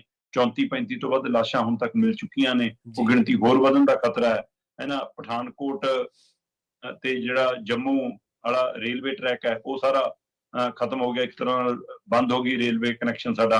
ਫਿਰ ਜੰਮੂ ਤਵੀ ਵਾਲਾ ਜਿਹੜਾ ਪੁਲ ਹੈ ਉਹ ਚੱਲਦੇ ਟ੍ਰੈਫਿਕ 'ਚ ਧਸ ਗਿਆ। ਇੱਧਰ ਗਵਾਂਢੀ ਮੁਲਕ ਜੇ ਆਪਾਂ ਗੱਲ ਕਰੀਏ ਤਾਂ ਲਹਿੰਦਾ ਪੰਜਾਬ ਜਿਵੇਂ ਡੁੱਬਿਆ, ਕਰਤਾਰਪੁਰ ਸਾਹਿਬ ਗੁਰੂ ਘਰ ਦੀਆਂ ਤਸਵੀਰਾਂ ਸਾਡੇ ਸਾਹਮਣੇ ਨੇ, ਹੈਨਾ, ਉਹ ਸਾਰੇ ਪਾਣੀ ਭਰਿਆ ਤੇ ਪਹਿਲੀ ਮੰਜ਼ਿਲ ਤੇ ਗੁਰੂ ਸਾਹਿਬ ਦਾ ਪ੍ਰਕਾਸ਼ ਕਰਨਾ ਪਿਆ। ਪਿੰਡਾਂ ਦੇ, ਪੰਜਾਬ ਦੇ ਪਿੰਡਾਂ ਦੇ ਗੁਰੂ ਘਰਾਂ ਚੋਂ ਗੁਰੂ ਗ੍ਰੰਥ ਸਾਹਿਬ ਜੀ ਨੂੰ ਸੁਰੱਖਿਅਤ ਥਾਵਾਂ ਤੇ ਪਹੁੰਚਾਇਆ ਗਿਆ। ਸੋ ਇਹ ਸਾਰੀ ਸਥਿਤੀ ਜੋ ਬਣੀ ਆ, ਹੈ ਨਾ। ਉਸ ਸਥਿਤੀ ਦੇ ਵਿੱਚ ਸਰਕਾਰ ਉਵੇਂ ਕਿਤੇ ਵੀ ਅਫਸਰਸ਼ਾਹੀ ਕਿਤੇ ਉਵੇਂ ਵੀ ਲੱਭ ਨਹੀਂ ਰਹੀ। ਮਤਲਬ ਪਠਾਨਕੋਟ, ਗੁਰਦਾਸਪੁਰ, ਹੁਸ਼ਿਆਰਪੁਰ, ਫਾਜ਼ਿਲਕਾ, ਫਿਰੋਜ਼ਪੁਰ, ਹੈ ਨਾ, ਸੁਲਤਾਨਪੁਰ ਲੋਧੀ ਖੇਤਰ, ਕਪੂਰਥਲੇ ਵਾਲਾ ਸਾਰਾ ਖੇਤਰ, ਜਲੰਧਰ ਵਾਲੀ ਬੈਲਟ, ਤਰਨਤਾਰਨ ਵਾਲੀ ਬੈਲਟ, ਮਤਲਬ ਸਾਰਾ ਪੂਰੀ ਤਰ੍ਹਾਂ ਨਾਲ, ਮਤਲਬ ਕਿ ਪਿੰਡਾਂ ਦੇ ਪਿੰਡ 250 ਤੋਂ ਵੱਧ ਪਿੰਡ ਸਿੱਧੇ ਡੁੱਬੇ ਹੋਏ ਨੇ। ਸਹੀ ਗੱਲ ਹੈ ਨਾ। ਤੇ ਮਤਲਬ ਕੋਈ ਉਮੀਦ ਨਹੀਂ ਕੀ, ਪਰ ਉਹਦੇ ਬਾਵਜੂਦ ਵੀ ਲੋਕਾਂ ਦੇ ਜਜ਼ਬੇ ਨੂੰ ਸਲਾਮ ਹੈ ਕਿ ਉਹ ਚੜ੍ਹਦੀ ਕਲਾ ਦਾ ਪ੍ਰਤੀਕ ਬਣ ਕੇ ਸਾਹਮਣੇ ਖੜੇ ਨੇ ਤੇ ਇਸ ਮੁਸੀਬਤ ਦਾ ਆਪਣੇ ਦਮ ਤੇ ਸਾਹਮਣਾ ਕਰ ਰਹੇ ਨੇ। ਮਾਨ ਸਾਹਿਬ ਗਏ, ਗੇੜੀ ਮਾਰ ਕੇ ਆ ਗਏ। ਕੋਈ ਮੈਨੂੰ ਦੱਸ ਦਿਓ ਕਿ ਇਹਨਾਂ ਨੇ ਚੀਫ ਸੈਕਟਰੀ ਨਾਲ, ਡੀਜੀਪੀ ਨਾਲ, ਪ੍ਰਬੰਧਾਂ ਨੂੰ ਲੈ ਕੇ ਵੱਖ-ਵੱਖ ਵਿਭਾਗਾਂ ਨਾਲ, ਵੱਖ-ਵੱਖ ਪਾਰਟੀਆਂ ਦੇ ਨੁਮਾਇੰਦਿਆਂ ਨਾਲ ਕੋਈ ਮੀਟਿੰਗ ਬੁਲਾਈ ਹੋਵੇ? ਕੋਈ ਮੈਨੂੰ ਦੱਸ ਦਿਓ ਕਿ ਵੱਖ-ਵੱਖ ਪਾਰਟੀਆਂ ਨੇ ਪਹਿਲ ਕਦਮੀ ਕੀਤੀ ਹੋਵੇ ਕਿ ਮਾਨ ਸਾਹਿਬ ਸਰਦਾਰ ਦੀ ਬੈਠਕ ਬੁਲਾ ਲਓ, ਅਸੀਂ ਆ ਜੰਨੇ ਆ ਤੁਹਾਡੇ ਘਰ। ਸਹੀ ਗੱਲ ਹੈ, ਬਿਲਕੁਲ। ਕਿਸੇ ਤੇ ਮਤਲਬ ਪ੍ਰਤਾਪ ਬਾਜਵਾ ਆਪਣਾ ਡਰਾਮਾ ਕਰਨ ਚਲਾ ਗਿਆ, ਉੱਥੇ ਸੁਲਤਾਨਪੁਰ ਲੋਧੀ ਵਾਲੇ ਐਮਐਲਏ ਨਾਲੇ ਚਾਚਾ ਭਤੀਜਾ ਹੋਈ ਜਾਂਦੇ ਨੇ, ਨਾਲੇ ਵੇਸੀ ਜਾਂਦੇ ਨੇ। ਦੂਏ ਪਾਸੇ ਸੁਖਬੀਰ ਬਾਦਲ ਕਹਿੰਦਾ ਅਸੀਂ ਤਾਂ ਰੈਲੀ ਰੱਦ ਕਰਤੀ, ਆਹ ਚੱਕੋ ਜੀ, ਮੈਂ ਸਾਰੇ ਵਰਕਰਾਂ ਨੂੰ ਕਹਿਤਾ ਕਿ ਜਾਓ ਕੰਮ ਕਰੋ, ਆਪ ਤਰਨ 3 ਰੈਲੀਆਂ ਕਰਿਆ, ਵੋਟਾਂ ਮੰਗੀ ਜਾਂਦੇ ਨੇ, ਵੋਟਾਂ ਦੀ ਪਈ ਹੈ ਨਾ। ਸੋ ਇਹ ਸਥਿਤੀ ਦੇ ਵਿੱਚ ਕਿਤੇ ਵੀ ਤੁਹਾਡਾ ਕੋਈ ਵੀ ਇਹੋ ਜਿਹਾ ਕਦਮ ਨਹੀਂ ਦਿਸਦਾ।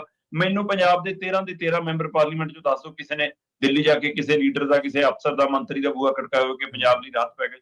ਕਿਸੇ ਕੇਂਦਰ ਸਰਕਾਰ ਦੇ ਨੁਮਾਇੰਦੇ ਦਾ ਬਿਆਨ ਦੱਸ ਦਿਓ ਮੈਨੂੰ ਕਿ ਹਾਂਜੀ ਉਹਨਾਂ ਦਾ ਕੋਈ ਬਿਆਨ ਆਵੇ ਕਿ ਪੰਜਾਬ ਲਈ ਅਸੀਂ ਰਾਹਤ ਪੈ ਗਏ।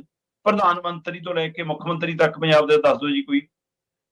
ਘੱਟੋ ਘੱਟ ਕੋਈ ਅਜਿਹੀ ਕੋਸ਼ਿਸ਼ ਕਰ ਲਓ ਕਿ ਜੰਮੂ ਕਸ਼ਮੀਰ ਵਾਲੇ ਨੂੰ, ਹੈ ਨਾ, ਮਤਲਬ ਕਿ ਲੇਹ ਲਦਾਖ ਵਾਲੇ ਨੂੰ, ਯੂਟੀ ਦੇ ਉੱਥੇ ਦੇ ਲੀਡਰਾਂ ਨੂੰ, ਹਿਮਾਚਲ ਦੇ ਮੁੱਖ ਮੰਤਰੀ ਨੂੰ, ਰਾਜਸਥਾਨ, ਹਰਿਆਣਾ ਤੇ ਪੰਜਾਬ ਦੇ ਮੁੱਖ ਮੰਤਰੀ ਨੂੰ ਆਪਸ ਵਿੱਚ ਤਾਲਮੇਲ ਕਰ ਲਓ ਕਿ ਭਰਾਵਾ ਆਪਾਂ ਇਕੱਠੇ ਕੋਈ ਗੱਲ ਕਰ ਲਈਏ।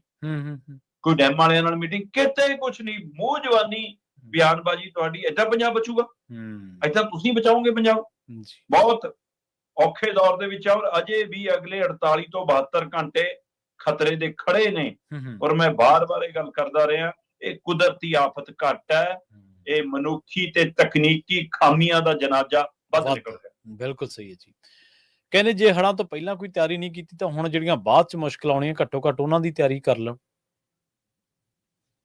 ਪ੍ਰਵੀਨ ਜੀ, ਆਪਾਂ ਸ਼ਾਇਦ ਕੱਲ ਵੀ ਗੱਲ ਕਰ ਰਹੇ ਸੀਗੇ ਕਿ ਜਿਹੜੀ ਖੜੀ ਫਸਲ ਤਬਾਹ ਹੋਈ ਆ, ਜਿਹੜੇ ਖੇਤ ਖੜੇ ਨੇ, ਹਾਂਜੀ, ਉਹ ਖੇਤ ਨਹੀਂ ਹੜੇ, ਉਹ ਫਸਲ ਨਹੀਂ ਹੜੀ, ਉਹ ਸੁਪਨੇ ਹੜਦੇ ਨੇ। ਸਹੀ ਹੈ। ਅਗਲੇ 6 ਮਹੀਨੇ, 8 ਮਹੀਨੇ, ਸਾਲ ਪੈਰ ਨਹੀਂ ਲੱਗਣੇ। ਤੇ ਜੋ ਕਰਜ਼ਿਆਂ ਦੀ ਪੰਡ ਵਧਣੀ ਆ ਉਹ ਵੱਖਰੀ ਆ। ਫਿਰ ਕਹਿੰਦੇ ਜੀ ਕਰਜ਼ਾ ਮਾਫੀ ਦੀਆਂ ਮੰਗਾਂ ਕਿਉਂ ਕਰਦੇ ਨੇ? ਸਹੀ ਹੈ। ਮਤਲਬ ਫਸਲ ਤਾਂ ਮਰੀ ਮਰੀ, ਖੇਤ ਤੱਕ ਨਹੀਂ ਬਚਦਾ। ਜਿਹੜਾ ਇਹ ਕਹਿੰਦਾ ਨਾ ਮੈਨੂੰ ਕੱਦੂ ਦਾ ਪਤਾ ਹੈ, ਹੁਣ ਇਹਨੂੰ ਇਹ ਪਤਾ ਹੈ ਕਿ ਕਈ ਵਾਰ ਖੇਤ ਹੜ ਜਾਂਦਾ ਤੇ ਕਈ ਵਾਰ ਖੇਤ 'ਚ ਮਿੱਟੀ ਭਰ ਜਾਂਦੀ ਆ। ਸਹੀ ਹੈ। ਉਹਨੂੰ ਮੁੜ ਕੇ ਬਜਾਈ ਯੋਗ ਖੇਤ ਬਣਾਉਣ ਲਈ ਜਿਹੜੀ ਜੱਦੋ-ਜਹਿਦ ਹੈ ਉਹਦਾ ਮੁੱਲ ਦਓਗੇ ਕਿ ਜਾਂ ਫਿਰ ਮਾਈਨਿੰਗ ਦਾ ਪਰਚੇ ਪਾਓਗੇ ਕਿ ਹਾਂ ਭਾਈ ਇਹ ਤਾਂ ਮਿੱਟੀ ਚੱਕਦੇ ਤਾਂ ਰੇਤਾ ਚੱਕਦੇ ਆਪਣੇ ਖੇਤਾਂ 'ਚ? ਸਹੀ ਹੈ। ਫਿਰ ਕਿਸੇ ਨੇ ਇਸ ਫਸਲ ਦੇ ਦਮ ਤੇ ਆਪਣੀ ਧੀ ਵਿਆਉਣੀ ਸੀ, ਕਿਸੇ ਨੇ ਪੁੱਤ ਦੇ ਸਿਰ ਤੇ ਸਿਹਰਾ ਸਜਾਉਣਾ ਸੀ, ਕਿਸੇ ਨੇ ਵਿਦੇਸ਼ ਤੋਰਨਾ ਸੀ ਜਵਾਕ, ਕਿਸੇ ਨੇ ਛੱਤ ਪਾਉਣੀ ਸੀ, ਕਿਸੇ ਨੇ ਬੋਰ ਕਰਾਉਣਾ ਸੀ। ਕਿੰਨੇ ਕੁ ਸੋਚਿਆ ਹੁੰਦਾ? ਕਿੰਨਾ ਕੁ ਸੋਚਿਆ। ਉਹ ਸਾਰਾ ਕੁਝ ਅਗਲੇ 6 ਮਹੀਨੇ, ਸਾਲ, 8 ਮਹੀਨਿਆਂ ਲਈ ਮਿੱਟੀ 'ਚ ਮਿਲ ਗਿਆ। ਕਰੋਗੇ ਉਹਦਾ ਕੋਈ ਪ੍ਰਬੰਧ? ਇਸ ਤੋਂ ਅਗਲਾ ਜਿਨ੍ਹਾਂ ਦੇ ਡੰਗਰ ਪਸ਼ੂ ਹੜੇ, ਜਿਹੜੇ ਇਹ ਸੋਚ ਕੇ ਡੰਗਰ ਰੱਖਦੇ ਨੇ ਕਿ ਚਲੋ ਆਪਣਾ ਤਾਂ ਜਵਾਕ ਜੱਲਾ ਦੁੱਧ ਚੰਗਾ ਪੀਊਗਾ ਹੀ ਪੀਊਗਾ, ਚੱਲ ਇਹਦੇ ਨਾਲ ਘਰ-ਬਾਰ ਵੀ ਚੱਲੂਗਾ, ਚਾਹੇ ਉਹ ਡੈਰੀ ਦੇ ਰੂਪ 'ਚ ਨੇ, ਚਾਹੇ ਉਹ ਘਰੇ ਖੁੱਲੇ ਬਾੜੇ ਦੇ ਰੂਪ 'ਚ ਨੇ, ਕਿੱਲਿਆਂ ਨਾਲ ਬੰਨੇ ਰਹਿ ਗਏ, ਹੈ ਨਾ। ਰਾਤ ਨੂੰ ਉੱਠ ਕੇ ਜਿਹੜਾ ਬੰਦਾ ਇਹ ਦੇਖਦਾ ਕਿ ਕਿਤੇ ਸੰਗਲ ਤਾਂ ਨਹੀਂ ਤੜਾ ਲਿਆ, ਹੈ ਨਾ, ਮੈਸ ਨੇ, ਉਹਨਾਂ ਨੂੰ ਆਪ ਸੰਗਲ ਖੋਲਣੇ ਪੈ ਗਏ ਕਿ ਜਾਓ ਭਾਈ ਇੱਥੇ ਜਾਣਾ ਹੈ। ਉਹ ਲੱਖਾਂ ਦੀਆਂ ਮੈਸਾਂ। ਸਹੀ ਗੱਲ। ਸੋਚ ਕੇ ਦੇਖੋ ਕਿ ਉਹਨਾਂ ਤੇ ਹੁਣ ਇਸ ਪਾਣੀ ਤਾਂ ਉਤਰ ਜੂਗਾ 4 ਦਿਨ ਨੂੰ, 6 ਦਿਨ ਨੂੰ, 8 ਦਿਨ ਨੂੰ, ਪਰ ਉਹ ਡੰਗਰ, ਪਰ ਜਿਹੜੀ ਆ ਚੁਣੌਤੀਆਂ ਖੜੀਆਂ, ਇਹਦੇ ਨਜਿੱਠਣ ਲਈ ਸਰਕਾਰ ਦਾ ਕਿਹੜਾ ਰੋਡ ਮੈਪ ਹੈ ਜੀ? ਬਿਲਕੁਲ ਸਹੀ। ਫਿਰ ਪਾਣੀ ਉਤਰਨ ਤੋਂ ਬਾਅਦ ਜਿਹੜਾ ਕੂੜਾ ਕਰਕਟ, ਗੰਦ, ਮਰੇ ਪਸ਼ੂ ਜੀਵ, ਕੁੱਤੇ ਬਿੱਲੇ, ਮੈਸਾਂ, ਉਹਦੇ ਨਾਲ ਜਿਹੜੀਆਂ ਬਿਮਾਰੀਆਂ ਫੈਲਣੀਆਂ, ਕੋਈ ਮੈਡੀਕਲ ਟੀਮਾਂ ਦੀ ਤਿਆਰੀ, ਕੋਈ ਉਹੀ ਜੀ ਬੈਠਕ, ਕੋਈ ਦਵਾਈਆਂ ਦਾ ਪ੍ਰਬੰਧ, ਹੈ ਨਾ, ਕੋਈ ਕਿਤੇ ਦਿਖਾ ਦਿਓ ਜੀ ਕੋਈ ਮੀਟਿੰਗਾਂ ਹੋ ਰਹੀਆਂ ਹੋਣ। ਕਿਸਾਨਾਂ ਨੂੰ ਰਾਹਤ ਦੇਣ ਲਈ ਕੋਈ ਖੇਤੀਬਾੜੀ ਯੂਨੀਵਰਸਿਟੀਆਂ, ਕੋਈ ਬੀਜਾਂ ਦਾ ਪ੍ਰਬੰਧ, ਖਾਦਾਂ ਦਾ ਪ੍ਰਬੰਧ, 2 ਮਹੀਨਿਆਂ 'ਚ ਕੀ ਬੀਜ ਕੇ ਅਗਲੇ ਕਿਹੜੀ ਸਬਜ਼ੀ ਬੀਜ ਕੇ ਆਪਣਾ ਘਰ-ਬਾਰ ਸਾਰ ਸਕਦੇ ਆ, ਕਿਹੜੀ ਟੈਂਪਰੇਰੀ ਰਾਹਤ ਮਿਲ ਸਕਦੀ ਹੈ, ਕੋਈ ਅਜਿਹੀ ਯੋਜਨਾ ਤੇ ਕੰਮ ਨਹੀਂ ਦਿਖਦਾ। ਜੇ ਹੜ੍ਹ ਤੋਂ ਪਹਿਲਾਂ ਵਾਲੀਆਂ ਮੁਸ਼ਕਲਾਂ ਦਾ ਪ੍ਰਬੰਧ ਨਹੀਂ ਕੀਤਾ ਤੇ ਹੁਣ ਹੜ੍ਹ ਤੋਂ ਬਾਅਦ ਜਿਹੜੀਆਂ ਮੁਸ਼ਕਲਾਂ ਖੜੀਆਂ ਉਹਨਾਂ ਦਾ ਪ੍ਰਬੰਧ ਕਰ ਲਓ। ਮੁੱਖ ਮੰਤਰੀ ਸਾਹਿਬ, ਹਰ ਘਟਨਾ, ਹਰ ਮੁਸੀਬਤ 1.5 ਘੰਟੇ 2 ਘੰਟੇ ਦਾ ਸਟੇਜ ਸ਼ੋਅ ਨਹੀਂ ਹੁੰਦੀ। ਸਹੀ ਗੱਲ ਆ, ਬਿਲਕੁਲ। ਕਿ ਤੁਸੀਂ ਲੱਗੀ ਸਟੇਜ ਤੇ ਆਓ ਤੇ ਚੁਟਕਲੇ ਸੁਣਾਓ। ਤੁਸੀਂ ਰਾਜਨੀਤੀ ਨੂੰ ਵੀ, ਸਰਗਰਮ ਸਿਆਸਤ ਨੂੰ ਵੀ, ਸਰਕਾਰ ਨੂੰ ਵੀ ਚੁਟਕਲਿਆਂ ਦੀ ਸਟੇਜ ਸਮਝ ਰੱਖਿਆ ਕਿ ਆਓ ਆਪਣੀ ਪਰਫਾਰਮੈਂਸ ਦਿਓ ਤੇ ਤੁਰਦੇ ਬਣੋ, ਬਾਕੀ ਚੱਲਦਾ ਰਹੂਗਾ, ਬਾਅਦ ਚ ਲੋਕ ਆਪੇ ਤਿੱਤਰ ਬਿੱਤਰ ਹੋ ਜਾਣਗੇ। ਜਨਾਬ, ਇਹ ਪੰਜਾਬ ਹੈ। ਇਹ ਜੇ ਮਾਝੇ ਦੀ ਗੱਲ ਕਰਦੇ ਹੋ, ਉਹ ਲੋਕ ਨੇ ਜਿਨ੍ਹਾਂ ਨੇ ਸਿਕੰਦਰ ਦਾਰਾ ਰੋਕਿਆ ਸੀ, ਅੱਜ ਉਹ ਆਪੇ ਬੰਨ ਮਾਰ ਰਹੇ ਨੇ, ਆਪੇ ਪਾਣੀ ਰੋਕ ਰਹੇ ਨੇ। ਤੇ ਯਾਦ ਰੱਖਿਓ, ਇਹ ਸਰਕਾਰਾਂ ਨੂੰ ਵੀ ਬੰਨ ਮਾਰਨਾ ਜਾਣਦੇ ਆ, ਮੁੜ ਕੇ ਬਣਨ ਜੋਗੇ ਨਹੀਂ ਰਹਿਣੇ। ਇਸ ਲਈ ਕੋਈ ਤਿਆਰੀ ਨਹੀਂ ਜੀ, ਨਾ ਪਹਿਲਾਂ ਦੀ ਤਿਆਰੀ ਸੀ ਨਾ ਬਾਅਦ ਦੀ ਕੋਈ ਤਿਆਰੀ ਆ। ਲੋਕਾਂ ਨੂੰ ਆਪਣੇ ਉਹਦੇ ਤੇ ਛੱਡ ਦਿੱਤਾ ਗਿਆ। 1988 ਦੇ ਵਿੱਚ ਕਹਿੰਦੇ ਬਹੁਤ ਕਹਿਰ ਤੇ ਹੜ੍ਹ ਆਏ ਸੀ। ਮੇਰੇ ਮੂਹਰੇ ਖਬਰ ਪਈ ਆ, ਅਜੀਤ ਅਖਬਾਰ ਦੀ ਖਬਰ, ਉਹ ਕਾਫੀ ਘੁੰਮ ਰਹੀ ਹੈ ਸੋਸ਼ਲ ਮੀਡੀਆ ਤੇ। 1988 ਦੀ ਕਹਿੰਦੇ ਜੀ ਉਸ ਸਮੇਂ 6 ਲੱਖ ਤੋਂ ਵੱਧ ਲੋਕ ਹੜ੍ਹ ਦੀ ਮਾਰ ਹੇਠ ਆ ਗਏ ਸੀ ਤੇ 1300 ਤੋਂ ਵੱਧ ਲਾਸ਼ਾਂ ਹੜ੍ਹ ਕੇ ਪਾਕਿਸਤਾਨ ਵਾਲੇ ਪਾਸੇ ਚਲ ਗਈਆਂ ਸੀ। 1988 ਤੋਂ 2025 ਤੱਕ ਆਉਂਦਿਆਂ 37 ਸਾਲ ਹੋ ਗਏ। 7 ਤੋਂ 8 ਸਰਕਾਰਾਂ ਸਿੱਧੀਆਂ ਆਈਆਂ ਹੋਣੀਆਂ। ਕੀ ਸਿੱਖਿਆ ਜੀ? ਟੈਕਨੋਲੋਜੀ ਦਾ ਯੁੱਗ, ਇੰਜੀਨੀਅਰਿੰਗ ਦਾ ਯੁੱਗ ਹੈ ਨਾ, ਵਿਕਾਸ ਜੀ ਇੰਨਾ, ਪੈਸਾ ਇੰਨਾ, ਅਰਥਚਾਰਾ ਇੰਨਾ, ਉਹ ਸਾਰਾ ਕੁਝ ਹੋਣ ਦੇ ਬਾਵਜੂਦ ਵੀ ਅਸੀਂ ਕੀ ਬਦਲੇ ਜੀ 1988 ਤੋਂ ਲੈ ਕੇ 2025 ਤੱਕ ਜੀ ਉਹੀ ਹਾਲਤ ਨੇ ਜੀ। ਸੋ ਇਸ ਲਈ ਇਹ ਬਹੁਤ ਔਖੀ ਘੜੀ ਆ, ਪਰ ਕੋਈ ਤਿਆਰੀ ਨਹੀਂ, ਨਾ ਪਹਿਲਾਂ ਦੀ ਨਾ ਬਾਅਦ ਦੀ। ਜੀ ਬਿਲਕੁਲ। ਤੇ ਗੱਲ ਕਰੀਏ ਟੈਰਿਫ ਦੀ, ਸ਼ਰਮਾ ਜੀ ਕਹਿੰਦੇ 50% ਦੀ ਟੈਰਿਫ ਹੁਣ ਰੰਗ ਦਿਖਾਉਣ ਲੱਗਿਆ, ਭਾਰਤੀ ਜਿਹੜਾ ਕਾਰੋਬਾਰ ਆ ਉਹ ਬੇਰੰਗ ਹੋਇਆ ਪਿਆ ਜੀ। ਬਿਲਕੁਲ ਜੀ, ਇਹਦਾ ਆਪਾਂ ਪਿਛਲੇ 2 ਦਿਨਾਂ ਤੋਂ ਗੱਲ ਕਰੇ ਰਹੇ ਸੀਗੇ ਕਿ ਜਿਸ ਤਰ੍ਹਾਂ 50% ਦੀ ਟੈਰਿਫ ਲੱਗਣਾ ਤੇ ਇਹਦਾ ਅਸਰ ਭਾਰਤੀ ਬਾਜ਼ਾਰ ਤੇ ਸਿੱਧੇ ਰੂਪ ਚ ਪੈਣਾ, ਕਿਉਂਕਿ ਜਿਹੜਾ ਇੱਥੋਂ ਸਮਾਨ ਜਾਂਦਾ ਹੈ ਲਗਭਗ 48 ਅਰਬ ਡਾਲਰ ਦਾ ਕਾਰੋਬਾਰ ਹੈ ਜਿਹੜਾ ਸਿੱਧਾ ਪ੍ਰਭਾਵਿਤ ਹੋਣਾ। ਉਹਦੇ ਵਿੱਚ ਕੱਪੜਿਆਂ ਦਾ ਸਮਾਨ ਹੈ, ਇਹਨਾਂ ਚਮੜੇ ਦਾ ਸਮਾਨ ਹੈ, ਦਵਾਈਆਂ ਬੂਟੀਆਂ ਹੈ, ਹੋਰ ਰਸਾਇਣਕ ਚੀਜ਼ਾਂ ਹੈ, ਫਿਰ ਉਹਦੇ ਵਿੱਚ ਗਹਿਣਾ ਗੱਟਾ, ਉਹ ਜਿਹੜੇ ਪਾਉਂਦੇ ਆ ਮੋਤੀ ਰਤਨ ਜੇ ਜੋ ਕੀ ਆ, ਉਹ ਸਾਰਾ ਕਾਰੋਬਾਰ ਹੈ। ਸੋ ਸਮੁੱਚੇ ਤੌਰ ਦੇ ਉੱਤੇ ਦਮ ਭਰਿਆ ਜਾ ਰਿਹਾ ਕਿ ਜੀ ਅਜੇ ਵੀ ਗੱਲਬਾਤ ਰਾਹੀਂ ਹੱਲ ਹੋ ਜਾਊਗਾ। ਤੁਸੀਂ ਵੀ ਕੱਲ ਜ਼ਿਕਰ ਕਰ ਰਹੇ ਸੀਗੇ ਹੈ ਨਾ, ਜਰਮਨ ਦੀਆਂ ਅਖਬਾਰਾਂ ਦੇ ਨਾਲ ਕਿ ਜੀ ਫੋਨ ਨਹੀਂ ਚੱਕਿਆ ਮੋਦੀ ਹੋਰਾਂ ਨੇ। ਚੰਗਾ ਜੀ, ਦਮ ਦਿਖਾਇਆ, ਪਰ ਟਰੰਪ ਤਾਂ ਅਜੇ ਵੀ ਕਹੀ ਜਾਂਦਾ ਹੈ ਕਿ ਮੈਂ ਫੋਨ ਕਰਕੇ ਜੰਗ ਰਕਾਈ ਸੀ, ਮੈਂ ਨਰਿੰਦਰ ਮੋਦੀ ਨਾਲ ਗੱਲ ਕਰਕੇ ਜੰਗ ਰਕਾਈ ਸੀ। ਉਹ ਇੱਕ ਪਾਸੇ ਉਹ ਅਜੇ ਵੀ ਦਮ ਭਰਦਾ, ਦੂਏ ਪਾਸੇ ਉਹਨਾਂ ਦੇ ਵਿੱਤ ਮੰਤਰੀ ਸਾਹਿਬ ਕਹੀ ਜਾਂਦੇ ਨੇ ਕਿ ਜੀ ਉਹ ਸਾਡੀ ਗੱਲ ਬਣ ਜਾਵੇ ਜੀ, ਅਸੀਂ ਭਾਰਤ ਨਾਲ ਫਿਰ ਗੱਲ ਕਰਾਂਗੇ। ਕਿਹੜੇ ਮੂੰਹ ਨਾਲ ਗੱਲ ਕਰੋਗੇ ਜੀ? ਮਿੱਤਰ ਮੁਲਕ ਦੇ ਉੱਤੇ ਦੁਨੀਆ ਦਾ ਸਭ ਤੋਂ ਵੱਧ ਟੈਰਿਫ, 50% ਦੀ ਟੈਰਿਫ ਕਿਸੇ ਮੁਲਕ ਤੇ ਨਹੀਂ ਹੈ, ਭਾਰਤ ਤੇ ਹੈ। ਤੇ ਰੂਸ ਤੋਂ ਕੱਲਾ ਤੇਲ ਭਾਰਤ ਤੇ ਲੈਂਦਾ ਜੀ, ਸਾਡੇ ਨਾਲੋਂ ਵੱਧ ਤਾਂ ਚੀਨ ਲੈਂਦਾ, ਤੇ ਹੋਰ ਕਿੰਨੇ ਮੁਲਕ ਲੈਂਦੇ ਨੇ। ਸਹੀ। ਫਿਰ ਇਹਦਾ ਅਰਥ ਕੀ ਹੈ? ਹੁਣ ਇਹਦਾ ਅਸਰ ਇਸ ਕਦਰ ਪੈਣ ਲੱਗਿਆ, ਕਹਿੰਦੇ ਜੀ ਅਮਰੀਕਾ ਨਾਲ ਜਿਹੜਾ ਹੀਰਿਆਂ ਦਾ ਕਾਰੋਬਾਰ ਚੱਲਦਾ ਸੀ ਉਹ 90% ਰੁਕ ਗਿਆ, ਸਿੱਧਾ ਉਹ ਚ ਖੜੋਤ ਆ ਗਈ ਹੈ। ਦੂਸਰੇ ਪਾਸੇ ਜਿਹੜਾ ਉਹ ਹੱਥੀ ਹੈਂਡੀਕ੍ਰਾਫਟ ਕਹਿੰਦੇ ਉਹਨੂੰ, ਰਾਜਸਥਾਨ ਦੇ ਖੇਤਰ ਦੀ ਜਿਹੜੀਆਂ ਐਸੋਸੀਏਸ਼ਨਾਂ ਇਹਦੇ ਲਈ ਕੰਮ ਕਰਦੀਆਂ ਸੀ, ਉਹ ਕਹਿੰਦੀਆਂ ਸਾਡੇ ਆਰਡਰ ਬੰਦ ਹੋ ਗਏ ਜੀ ਮੈਨੂੰ, ਤੇ ਆਪਾਂ ਇਹੀ ਤਾਂ ਗੱਲ ਕਰ ਰਹੇ ਸੀ। ਸੋ ਇਹ ਸਾਰੀ ਸਥਿਤੀ ਦੇ ਵਿੱਚ ਕਹਿੰਦੇ ਜੀ ਕਿ ਅਮਰੀਕਾ ਕਹਿ ਰਿਹਾ ਕਿ ਅਜੇ ਵੀ ਅਸੀਂ ਕੋਸ਼ਿਸ਼ ਕਰਾਂਗੇ ਜੀ ਸਾਡਾ ਤਾਲਮੇਲ ਹੋ ਜਾਵੇ, ਪਰ ਹੁਣ ਦੇਖਣਾ ਹੈ ਕਿ ਭਾਰਤ ਨੇ ਰੂਸ ਤੇ ਚੀਨ ਨਾਲ ਤਾਲਮੇਲ ਕਰਨਾ ਕਿ ਉਹਦੇ ਨਾਲ ਕਰਨਾ, ਕਿਉਂਕਿ ਬਦਲਵੇਂ ਹੱਲ ਤਾਂ ਸਾਨੂੰ ਲੱਭਣੇ ਪੈਣੇ ਆ ਜੀ। ਮੰਨਿਆ ਜਾ ਰਿਹਾ ਕਿ ਬਦਲਵੇਂ ਹੱਲਾਂ ਦੇ ਵਿੱਚ ਇੱਕ ਹੱਲ ਇਹ ਪਿਆ ਕਿ ਵੱਖਰੇ ਨਵੇਂ ਬਾਜ਼ਾਰ ਤਲਾਸ਼ੇ ਜਾਣ ਦੁਨੀਆ 'ਚ। ਜੀ। ਬਦਲਵੇਂ ਹੱਲ 'ਚ ਇਹ ਹੱਲ ਪਿਆ ਕਿ ਆਪਣੇ ਮੁਲਕ ਦੇ ਵਿੱਚ ਆਪਣੇ ਕਾਰੋਬਾਰੀਆਂ ਨੂੰ ਰਾਹਤ ਦੇਣ ਲਈ ਕੋਈ ਸਬਸਿਡੀ ਵਾਲਾ ਵੱਖਰਾ ਰਾਹ ਲੱਭਿਆ ਜਾਵੇ, ਕੋਈ ਇਹੋ ਜਿਹਾ ਤਰੀਕਾਕਾਰ ਅਪਣਾਇਆ ਜਾਵੇ। ਵੱਖਰੇ ਹੱਲ ਦੇ ਵਿੱਚ ਇਹ ਪਿਆ ਕਿ ਰੂਸ ਨਾਲ ਨਵੇਂ ਸਿਰੇ ਤੋਂ ਸਮਝੌਤੇ ਕੀਤੇ ਜਾਣ। ਸੋ ਇਸ ਲਈ ਕਈ ਰਾਹ ਨੇ, ਜਾਂ ਫਿਰ ਹੋ ਸਕਦਾ ਕਿ ਨਰਿੰਦਰ ਮੋਦੀ ਜੀ ਨਾਲ ਗੱਲਬਾਤ ਦੁਬਾਰਾ ਹੋਵੇ ਤੇ ਕੁਛ ਚ ਕਟੌਤੀ ਆਵੇ, ਪਰ ਇੱਕ ਵਾਰ ਮਤਲਬ ਕਿ ਇਹ ਅਸਰ ਦਿਖਾਉਣ ਲੱਗਿਆ ਜੀ।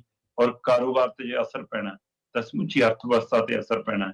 ਔਰ ਪ੍ਰਵੀਨ ਜੀ ਸਮਝਣ ਵਾਲੀ ਜਿਹੜੀ ਇਹਦੇ ਵਿੱਚ ਲੋੜ ਹੈ, ਇਹ ਜਿੰਨੇ ਇੱਥੋਂ ਚੀਜ਼ਾਂ ਜਾਂਦੀਆਂ ਨੇ ਉਹਨਾਂ 'ਚ ਜ਼ਿਆਦਾਤਰ ਹੱਥੀਂ ਕਿਰਤ ਵਾਲੀਆਂ ਚੀਜ਼ਾਂ ਵੱਧ ਨੇ, ਮਸ਼ੀਨੀ ਚੀਜ਼ਾਂ ਦੀ ਬਜਾਏ। ਜੀ ਜੀ। ਤੇ ਜੇ ਇਹ ਚੀਜ਼ਾਂ ਤੇ ਅਸਰ ਪੈਂਦਾ ਤਾਂ ਇਹਦਾ ਮਤਲਬ ਜੇ ਉਧਰ ਆਰਡਰ ਮਿਲਣੇ ਬੰਦ ਹੁੰਦੇ ਨੇ ਤਾਂ ਪੈਦਾਵਾਰ ਘਟਾਉਣੀ ਪਊਗੀ ਜੀ ਕੰਪਨੀਆਂ ਨੂੰ। ਸਹੀ ਹੈ। ਤੇ ਜੇ ਉਹ ਪ੍ਰੋਡਕਸ਼ਨ ਘਟਾਉਂਦੇ ਨੇ ਤਾਂ ਇਹਦਾ ਮਤਲਬ ਲੇਬਰ ਘਟੂਗੀ ਜੀ, ਤੇ ਜੇ ਲੇਬਰ ਘਟੂਗੀ ਤਾਂ ਰੁਜ਼ਗਾਰ ਜੀ ਔਰ ਇਹ ਵੱਡਾ ਰੁਜ਼ਗਾਰ ਦੇ ਉੱਤੇ ਵੀ ਖਤਰਾ ਖੜਾ।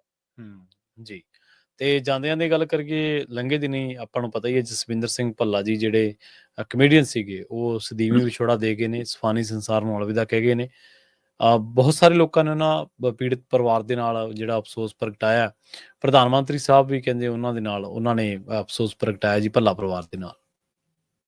ਬਿਲਕੁਲ ਜੀ, ਜਸਵਿੰਦਰ ਭੱਲਾ ਪੰਜਾਬ ਦੀ ਮਾਣਮੱਤੀ ਹਸਤੀ ਸੀ, ਕਮੇਡੀ ਕਿੰਗ ਵਜੋਂ ਜਾਣੇ ਸੀ, ਕਮੇਡੀ ਕਲਾਕਾਰ ਵਜੋਂ ਜਾਣੇ ਜਾਂਦੇ ਸੀ। ਛਨਕਾਟਾ ਤੋਂ ਸ਼ੁਰੂ ਹੋਇਆ ਸਫ਼ਰ, ਵੱਡੀ ਫਿਲਮੀ ਸਕਰੀਨ ਤੱਕ ਗਿਆ, ਵੱਡਾ ਨਾਮਣਾ ਖੱਟਿਆ।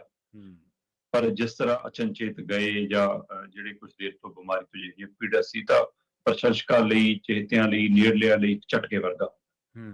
ਜਿਨ੍ਹਾਂ ਦੀ ਉਹਨਾਂ ਦੇ ਪਰਿਵਾਰ ਨਾਲ ਸਾਂਝ ਆ, ਉਹਨਾਂ ਲਈ ਤਾਂ ਦੁੱਖ ਦੀ ਘੜੀ ਹੈਗੀ ਉਹ ਹੈ। ਕਾਫੀ ਨੇੜੇ ਸੀ ਸਾਡੇ ਸਾਰਿਆਂ ਦੇ ਉਹ। ਸੋ ਉਹ ਇੱਕ ਵੱਡਾ ਦੁੱਖ ਹੈਗਾ ਜਿਹੜਾ ਉਹਨਾਂ ਦੇ ਪ੍ਰਸ਼ੰਸਕਾਂ ਨੂੰ ਹੈਗਾ। ਪਰ ਇਹ ਸਭ ਦੇ ਦਰਮਿਆਨ ਇੱਕ ਹੌਸਲਾ ਹੁੰਦਾ, ਕਹਿੰਦੇ ਕਿ ਦੁੱਖ ਵੰਡਾਇਆ ਘਟਦਾ ਤੇ ਸੁੱਖ ਵੰਡਾਇਆ ਵੱਧਦਾ।